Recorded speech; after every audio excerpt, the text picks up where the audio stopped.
저기 은혜 받을 걸 막 이런 후회도 하는데 이번에 후회하지 않으시기를 주님의 이름으로 기도합니다. 예, 말씀하도록 하겠습니다. 룻기 2장 8절에 보면 보아스가 룻에게 이르되 내 딸아 들으라 이삭을 주우러 다른 밭으로 가지 말며 여기서 떠나지 말고 나의 소녀들과 함께 있으라라고 이렇게 말하고 있습니다. 룻기 2장 8절을 직역하면 내 딸아 네가 듣지 못했느냐라는 부분이죠. 내 딸아 주위에서 들으라는 것입니다. 보아스가 룻에게 했던 첫 마디는 이 알지 못하는 한 지주로부터 룻이 예상할 수 있었던 것보다 훨씬 친절하고 자상한 그런 느낌을 받았습니다. 이삭을 줍느라 종일 그 상기된 얼굴을 하고 있는 룻에게 이 안쓰럽게 바라보며 보아스가 룻을 부르고 있습니다. 내 딸아. 이 호칭은 아버지가 딸을 부를 때 하는 호칭입니다. 나이가 많은 어른이 젊은 여인을 사랑스럽게 여겨 부르는 호칭이기도 한데 무엇보다 룻을 안심시키기 위해서 부르는 편안한 호칭이었다는 것이죠. 보아스가 룻을 딸처럼 다정하게 부른 후에 세 가지 주의를 주었습니다. 이삭을 주우러 다른 밭으로 가지 말고 여기서 떠나지 말고 나의 소녀들과 함께 있으라라는 말을 룻에게 합니다. 당시 이스라엘 밭들은 이 경계선이 불분명했습니다. 그래서 조금만 방심하면 다른 사람의 밭으로 넘어갈 가능성이 컸어요. 그래서 젊은 여자가 이 밭 저 밭 넘나들면서 그 이삭을 줍다가 불미스러운 일이 일어나는 것을 막고자 이 보아스의 아버지 마음이 엿보이는 장면입니다. 이삭을 줍는 일은 단순히 밭에 떨어진 곡식을 줍는 것만은 아니었습니다. 이 거친 소년들 사이에서 주어야 하는데 잘못 줍다가 보면 소년들에게 희롱을 당할 수도 있고 아니면 종일 수고해도 이삭을 충분히 줍지 못하는 상황에 올 수도 있었습니다. 이 보아스는 룻이 다른 밭으로 넘어가지 않아도 충분한 이삭을 줍도록 충분하게 배려해 주고 있었습니다. 룻이 단을 묶는 이 소녀들과 가까이 있어야 하는 이유는 그래야 더 안전하게 이삭을 많이 주울 수 있었기 때문에 보아스는 그렇게 배려를 해 주었습니다. 이것은 어떻게 보면 룻에게 주는 특권이었죠. 절대 룻을 건들지 말라는 보아스의 특권이었다는 것입니다. 이 건드리다는 히브리어가 나가라는 말입니다. 되게 와닿죠. 나가. 이는 심하게 치다, 상처를 주다, 괴롭히다, 희롱하다, 이 성폭행하다라는 이 다양한 의미가 있는 이 히브리어 언어입니다. 제한된 거리 안에서 보리를 베는 이 소년들은 얼마든지 이 젊은 여성을 희롱할 수가 있었습니다. 대부분 이상을 줍는 여인들은 높은 신분이 아니었고 비천하고 힘없는 그런 사람들이 이 이삭을 주었다는 것이죠. 든든한 가족도 없고 의지할 곳 없는 이 젊은 여성은 소년들의 그런 성폭행 당할 수 있는 성희롱 당할 수 있는 그러한 상황에 있었던 것이죠. 그러나 보아스는 룻에게 그러한 일이 당하지 않도록 자비를 베풀어 주고 있는 것입니다. 보아스가 룻에게 보여준 자비는 신약에서 어떻게 말하는지 우리가 한번 살펴볼까 합니다. 첫 번째로 자비는 간심입니다. 간심. 누가복음 10장에 보면 어떤 이제 율법 교사가 예수를 시험하면서 이렇게 묻죠. 제가 무엇을 하여야 영생을 얻습니까? 예수님께서는 자신에게 물어본 그에게 이렇게 되묻습니다. 율법에 어떻게 기록되었느냐? 너는 어떻게 읽느냐? 그래서 율법 교사는 내 마음을 다하고 뜻을 다해서 내 주 너의 하나님을 사랑하고 또 내 이웃을 제 자신과 같이 사랑하라 하였나이다 이렇게 답변을 내놓았죠. 율법 교사는 정확하게 알고 있었어요. 하나님을 사랑한다면 이웃을 사랑한다는 사실을 분명히 알고 있었죠. 근데 이런 그리스도인들이 있어요. 하나님만 사랑하면 됐지 제가 무슨 이웃까지 제가 사랑해야 됩니까? 나 시간도 바쁜데. 그래서 예배는 드리지만 삶에서는 가까운 이웃에게 사기치는 사람들도 있고 막 내 맘대로 대하는 사람들도 있습니다. 하나님을 사랑한다는 건 이웃도 내 몸과 같이 사랑한다는 것입니다. 하나님과 이웃은 뗄래야 뗄 수가 없어요. 내가 하나님을 사랑한다고 하면서 이웃을 미워하면 안 되고 이웃은 사랑하는데 하나님은 미워할 수 없다는 것이죠. 하나님을 진정으로 사랑한다면 이웃도 진정으로 사랑하는 것입니다. 율법고사는 이렇게 말합니다. 그러면 내 이웃이 도대체 누구입니까? 예수님은 한 예시를 들죠. 어떤 사람이 예루살렘에서 여리고로 내려가다가 강도를 만나게 됩니다. 근데 이 사람은 옷을 벗겨가면서 심하게 맞았고 쓰러져 있었던 상황입니다. 제사장, 레위 사람 이 사람을 봤지만 그냥 패싱하고 지나가게 됩니다. 하나님의 율법을 아는 사람과 하나님께 예배를 섬기는 사람이라면 당연히 하나님과 이웃을 사랑해야 됨에도 불구하고 그냥 지나가는 모습을 보게 되죠. 하나님만 사랑하고 이웃이 죽어가도 나와 상관없는 이런 이분법적으로 살아가는 그런 사람들이었습니다. 이웃이 죽어가는 건 내 고통이 아니다. 남의 나라 이야기처럼 생각하는 모습을 보게 됩니다. 내 마음이 심히 죽을 것 같다고 진심으로 우리가 기도를 누구에게 요청해도 듣는 둥 마는 둥 하는 사람들이 있지 않습니까? 내일이 아니면 쉽게 기도가 나오지 않죠. 혹은 내가 지금 죽을 것 같은데 누군가 내 얘기를 들어줬으면 하는데 그 어떤 사람도 들어주지 않을 때 내 가족이 아닌데 왜 들어줘야지? 나도 바쁜데 시간이 없는데 이렇게 생각하며 무심코 지나갈 때가 우리가 얼마나 많은가요? 저도 무심코 지나갈 때가 너무 많아서 우리 청년들이나 성도분들에게 죄송한 마음이 있을 때가 있습니다. 그러나 우리 그리스도인들은 형제의 아픔과 또 이웃의 아픔을 사랑해야 될 줄 믿습니다. 예수님의 마음으로 다른 사람에게 관심을 가져야 우리가 그 아픔을 알 수가 있다는 것이죠. 그것이 하나님의 사랑을 깨닫는 자인 줄 믿습니다. 그러나 이 이방 사람 사마리아인은 지나가다가 이 사람을 발견하고 치료해 줍니다. 여간방비를 지불하면서 여간에 머물게 했다는 것이죠. 또한 여관 주인에게 돈이 더 들어가면 본인이 돌아올 때 지불할 테니까 얼마든지 지불할 테니까 이 사람을 잘 돌봐 주십시오. 이렇게 말하게 됩니다. 자기 가족도 아니고 더군다나 자기 민족이 아닌 유대인인데 자기 가족처럼 이 아픈 데를 감싸주는 모습을 예수님은 말하고 있습니다. 이 사람이 한 것이 진정한 자비를 베풀었다고 말합니다. 쓰러진 가족을 내 가족처럼 내 일처럼 진심으로 관심을 가졌던 것이죠. 이 보아스는 이방 여인 룻에게 자비를 베풀어 주고 있습니다.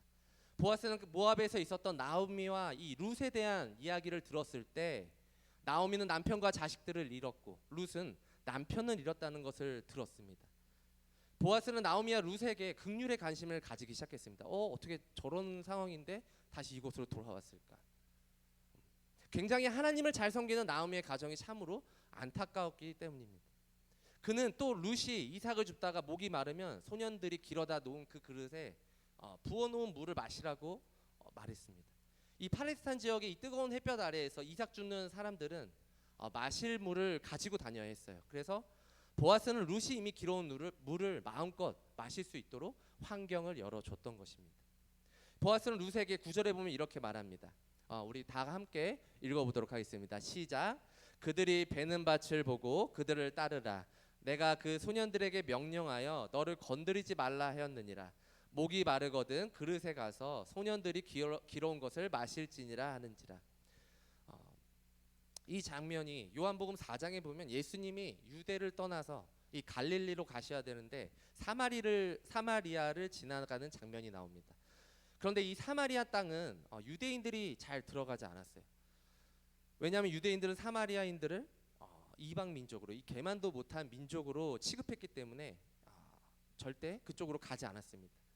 근데 이 사마리아 지역을 거쳐서 가면 이 예루살렘으로 갈 수 있는 길이 3일 만에 도착할 수 있는 빠른 길로 지름길이었다는 것이죠. 근데 이 사마리아 지역에 예수님이 수가라는 동네 그곳에 가게 됩니다.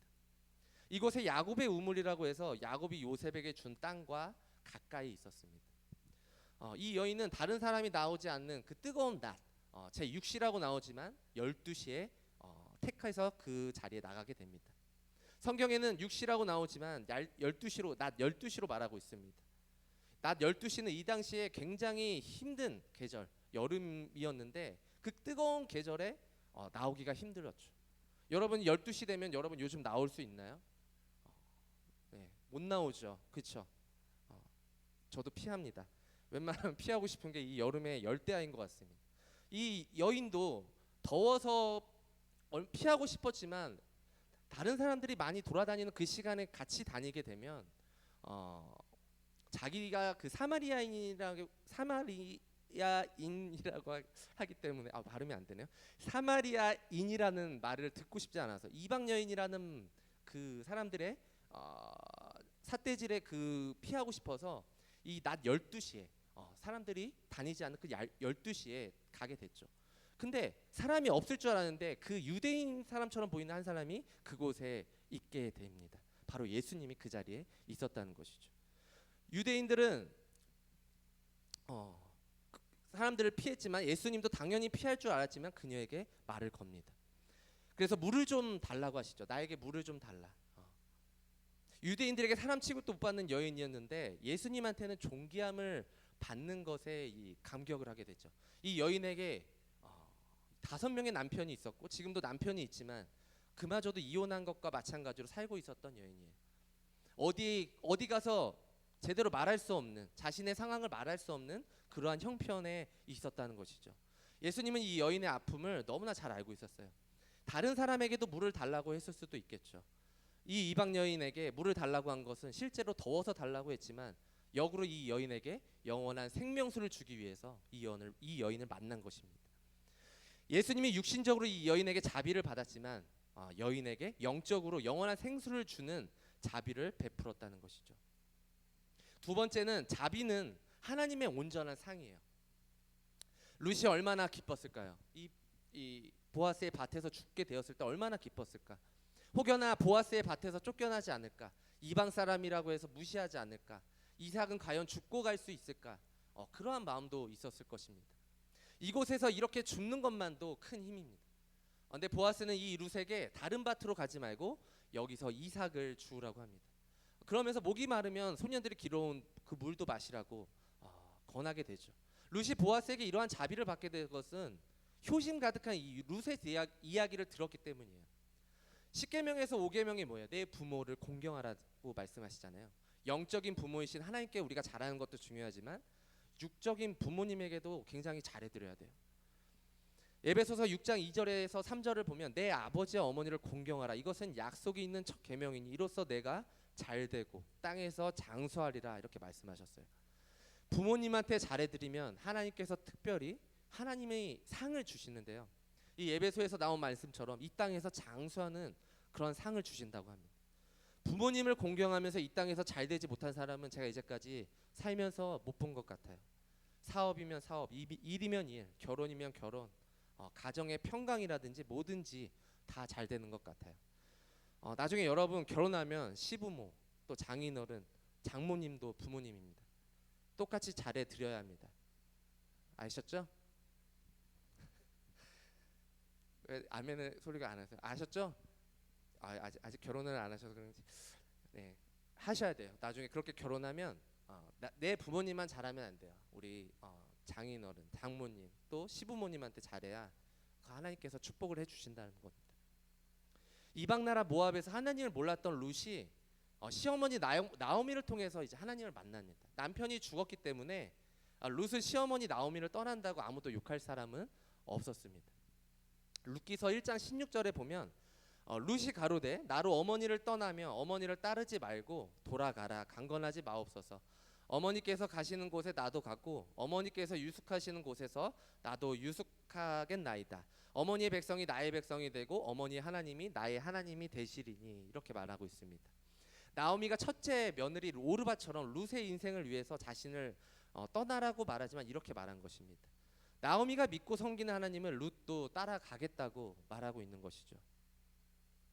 저희가 토요일마다 말씀 읽기를 하잖아요. 어제 이제 말씀 읽기가 끝나고 청년들이 저에게 이제 물어봤어요. 만약 7년 동안 교제했던 이성이 있어요. 근데 교제하는 이성을 너무 사랑해요. 약혼도 했어요. 이성 쪽에 부모님이 사이비 종교 혹은 불교 쪽으로 오라고 한다면 가실 거예요? 이렇게 해서 전 많은 생각했죠. 여기서 어떻게 말을 해줘야 될까? 정말 은혜로 말해야 되는데 이 은혜도 아니고 또 이렇게 말하는 거예요. 목사님이 아니라 일반 신자로 바라면 어떻게 하실 거예요? 이것도 굉장한 고민이 있었어요. 일반 신자라고 말해도 잘못 말하면 나 이거 큰일인데 이거 내 신앙대로 말해야 되겠다. 첫 번째는 교제하는 이성 쪽 타종교로 가실 거예요? 아니면 내 신앙을 지켜서 하나님을 섬긴다고 했을 거예요? 저는 교제하는 이성 쪽으로 타종교로 간다 하지 않았어요. 내 신앙을 지켜서 하나님을 섬긴다고 말했습니다. 내가 일반 신자라고 가정했어도 내가 하나님을 믿는다면 하나님 안에서 거한다면 우리는 타종교로 전향하면 안 돼요. 우리는 오로지 하나님만 한 분만 믿어야 될 줄 믿습니다. 근데 저는 많은 청년들이 이 부분에서 고민하는 것을 보았어요. 오랫동안 너무 이성을 사랑했는데 종교적인 부분이 부딪히면서 결국 헤어지는 사람들도 많이 보았죠. 처음부터 교회 안에서 혹은 믿음의 하나님의 자녀들과 교제할 수 있도록 우리는 그래서 계속해서 기도하면서 준비해야 됩니다.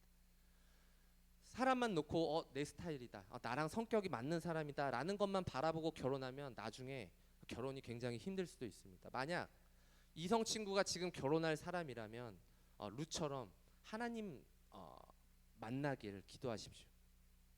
그러기 전에 내가 먼저 하나님을 만나고 예수님께 가까이 나아가야 이성 친구도 함께 교회 가고 싶은 마음이 생길 것입니다. 내가 이성 친구와 교제하면서 세상을 더 사랑하는 모습을 보여준다? 하나님에 대해서 만나볼 기회조차 줄 수 없는 것입니다. 그런데 내가 예수님께 날마다 나아가는 모습을 이성 친구에게 보여준다. 너가 믿는 하나님이 나의 하나님이 되고 너가 다니는 교회 나도 따라서 예배 드리겠다. 이런 고백이 있을 줄 믿습니다. 보아스는 룻이 이방 여인인데도 불구하고 시어머니를 따라서 이 베들레헴으로 왔다는 것만으로도 대단한 여인입니다. 하나님이 보아스를 통해서 지금 룻에게 보상이 주어지고 있는 것입니다. 룻이 하나님과 시어머니 나오미를 잘 섬기니까 하나님께서 환경을 열어주시고 또 이 보아스라는 믿음의 남자를 만나게 해서 은혜를 받고 있다는 것이죠. 오늘 보아스, 본문의 보아스는 하나님을 상징하고 있습니다. 룻은 우리 삶의 모델이 되어야 할 것입니다. 하나님과 부모님을 공경하는 마음, 이방 나라에서 나오며 시어머니의 신앙을 따르려는 모습, 작은 일이라도 성실하게 자신에게 맡겨진 일들을 감당하는 것들. 보아스가 룻을 봤을 때 긍휼의 마음, 자비를 베풀고 싶은 마음이 들었다는 것이죠. 하나님이 우리를 보실 때 그런 자비의 마음을 주시고 싶은 마음이 생겼으면 좋겠어요. 비록 과거에 내 삶이 죄 가운데 가득했지만 하나님을 떠난 삶을 살았을지 모릅니다. 현재 우리 예수 그리스도의 십자가로 말미암아 내 삶은 이제 이삭 줍는 것처럼 초라해 보일지는 몰라요. 그러나 예수 그리스도로 말미암아 하나님은 우리에게 위로와 기쁨을 주십니다. 그것이 하나님이 우리에게 주시는 큰 자비일 줄 믿습니다. 오늘도 그 자비를 기억하면서 한 주간 여러분들의 삶 속에 승리하시길 주님의 이름으로 기도합니다. 아멘. 우리 함께 기도하겠습니다. 하나님, 우리가 삶 속에서